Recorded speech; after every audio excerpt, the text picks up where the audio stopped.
বলো হ্যাঁ সোনা বলো। আমার জন্য কি এনেছো? দেখি কি সারপ্রাইজ এনেছো আমার জন্য। দেখো বন্ধুরা, আমার মাম্মা আমার জন্য কি সারপ্রাইজ এনেছে দেখো। দেখতে থাকো। ঘোরো, ঘুরে এদিকে খোলো সবার সামনে। এদিকে আসো। হ্যাঁ না ঘোরো।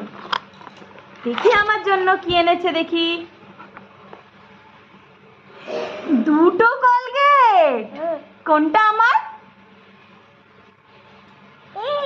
এই বড় কলগেটটা আমার, আর ছোট কলগেটটা মাম্মামের।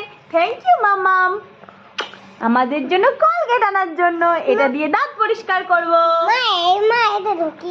এবার ঢুকিয়ে দিই। হ্যাঁ, সবাইকে বাই বলে দেবো আগে, তারপরে আমাকে বয় বাই। লাইক